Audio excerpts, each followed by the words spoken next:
Lately, I've noticed a decline in my health. It's been a struggle supporting my mother-in-law through her health issues. Our family made the decision to temporarily move into her house, which marked the beginning of days filled with constant demands from my mother-in-law and brother-in-law. One day, while my husband was driving, a call came in from my mother-in-law on his cell phone. Due to poor signal, we put the call on speaker mode. Is she still alive? My mother-in-law's voice sounded weak. She's stubborn, isn't she? If I wasn't there, she might have been seriously injured or worse, my husband muttered, unaware that the call was on speaker mode. Their conversation took an alarming turn, revealing the sinister plan. Their deceitful intentions were exposed, and they were to face social penalties for their actions. My name is Wendy, and I live happily with my husband Tony and our beloved daughter Vicky. Vicky recently started kindergarten, and seeing her joy every day brings a smile to my face. Then one day, my husband received a call from my mother-in-law, Barbara. My health's been declining recently, she said weakly. Barbara had suffered a stroke in the past, leaving her with slight paralysis in her limbs. Although her symptoms weren't severe, she expressed her pain and concerns about her age and health. Barbara suggested that we all live at her place until her health stabilized. This proposition caught me off guard. I was aware that Tony's brother, Matt, lived with my mother-in-law, but Barbara expressed her discomfort with him being alone. Despite my strained relationship with Barbara, I agreed out of respect for my husband. Moving homes was a significant change, but fortunately our homes were far apart, and Vicky wouldn't need to change schools. Vicky herself seemed excited about the idea, which eased my worries. However, the reality of living with my in-laws proved to be more challenging than expected. The old house required extensive cleaning and upkeep, which fell mostly on my shoulders.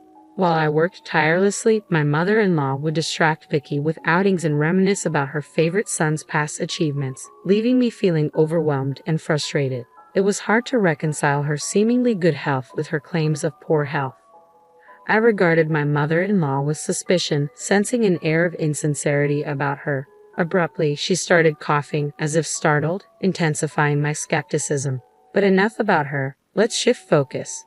My brother-in-law was another headache altogether.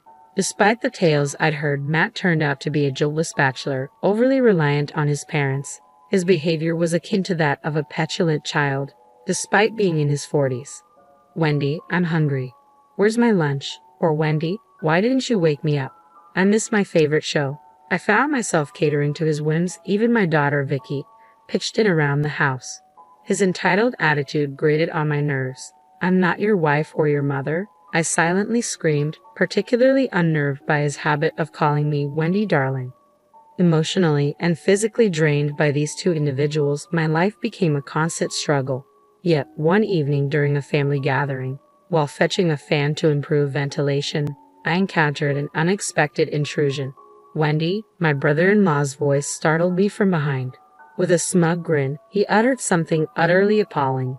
Why would you leave boring Tony and start anew with me? Stunned disbelief gripped me as he leered lasciviously.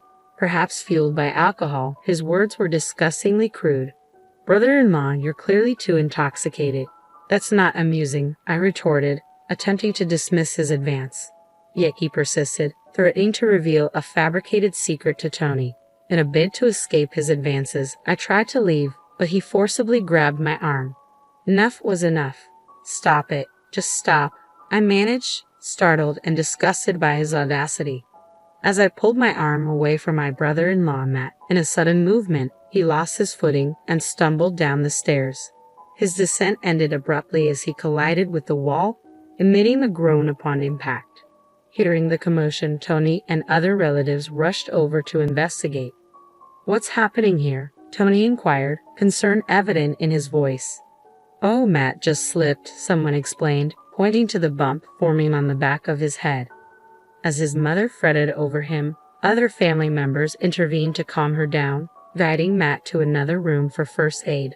Amidst the chaos, my altercation with Matt faded into the background. I debated whether to divulge his inappropriate advances to Tony, but ultimately chose silence, not wanting to cause unnecessary distress. With that decision weighing on my mind, I headed towards the living room, where everyone had gathered. In the hallway, I noticed Vicky, her expression etched with concern. I'm sorry if I startled you, honey. Let's get you back to bed. Okay.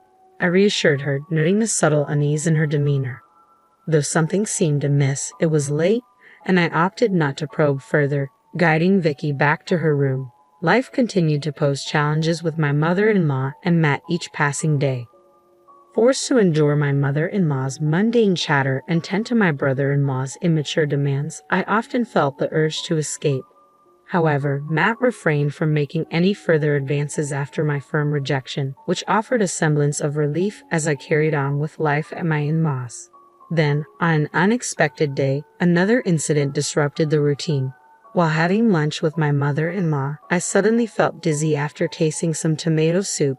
Almost instantly, intense nausea and breathing difficulties followed, a familiar sensation signaling anaphylactic shock, a severe reaction to peanuts.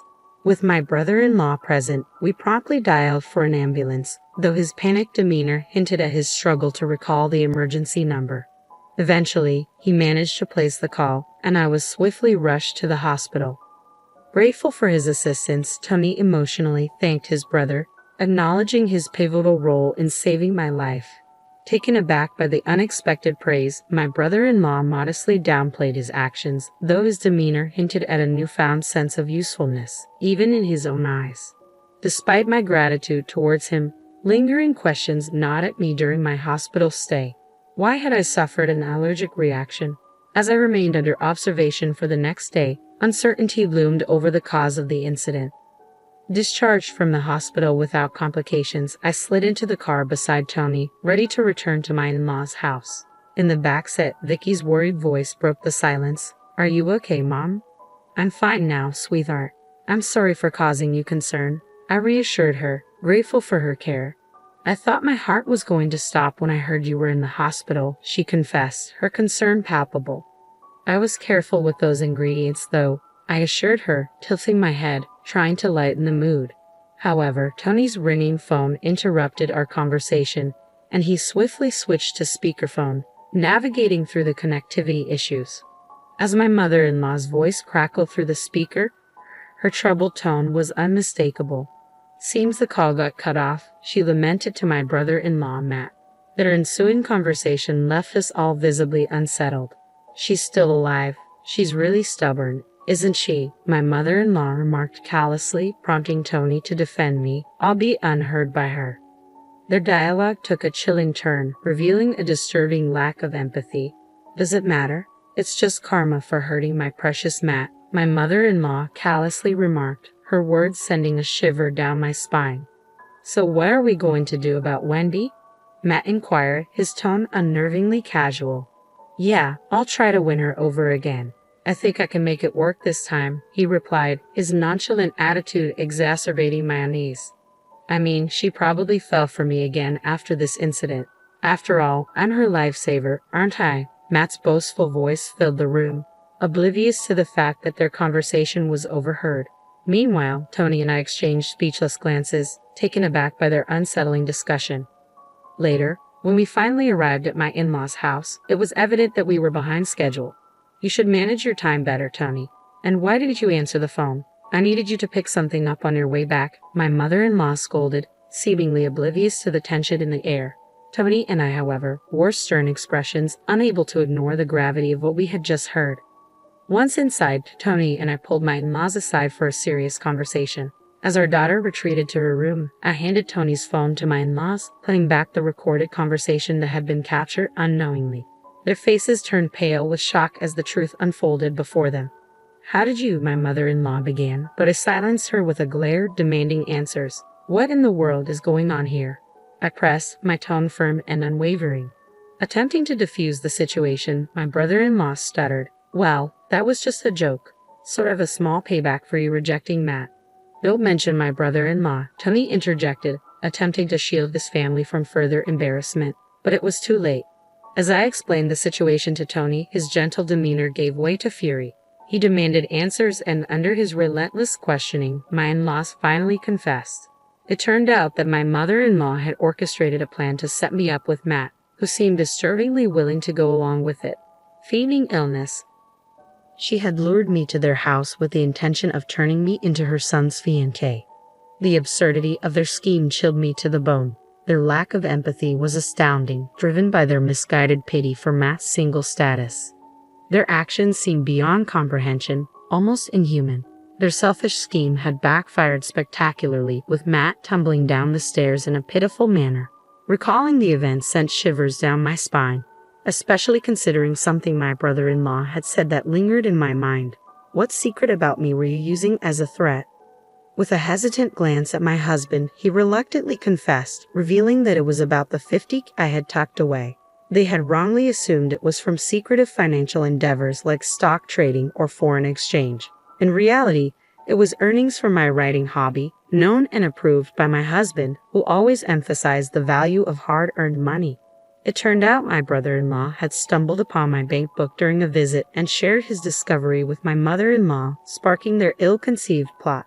She, fueled by revenge for my rejection of Matt and his subsequent injury, conspired with him to sabotage my lunch with peanut powder, hoping to retrieve the money later.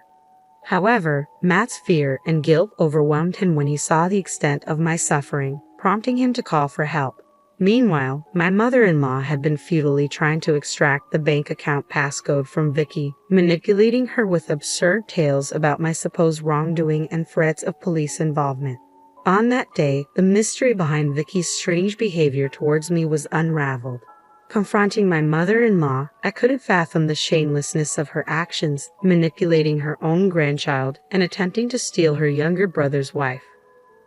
I never imagined you were capable of such foolishness. Tony's voice rang with anger and disbelief, his fists clenched with rage. Matt, seemingly stung by the blow to his pride, shot back, "Don't get cheeky just because you're my younger brother. I'm way more handsome than you. If I had met Wendy before you did, she would have definitely married me." Tony's fury only intensified at Matt's audacity, but I found myself even angrier than my husband. "You've got to be kidding me. Tony is a decent human being, unlike you. There's no way I would marry a deluded jerk like you even if hell froze over." I snapped, my words dripping with disdain. "You middle-aged narcissist, grow up and stop adding darling to my name." As I unleashed a barrage of insults, Matt visibly shrank under my scathing glare.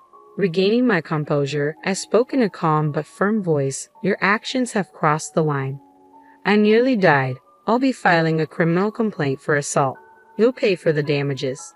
Their faces drained of color, Tony and Matt fell to the ground, pleading with trembling voices, begging us to drop the lawsuit. "We didn't think you'd be hurt that badly," they stammered, their voices desperate. "Forgive us. We're family, right?" As Tony and I exchanged glances, considering their pleas, Vicky entered the room, clearly unsettled by the commotion. My mother-in-law, attempting to deflect attention, forced a smile and ushered Vicky away, saying, "Come on, Vicky, we're a little busy right now. Let's go back to your room." At that moment, the gravity of the situation sunk in even deeper. I called out to my daughter, hoping for some clarity. "Did you happen to mention Mommy's peanut allergy to Grandma?" I asked gently. "Yes, she told me to tell her about you," my daughter replied hesitantly. "So I said that even one peanut would make it impossible for you to breathe, and you'd die." As I stroked my daughter's head, I cast a cold glare at the two of them. "There's no room for sympathy here. Accept your social sanctions quietly," I said firmly.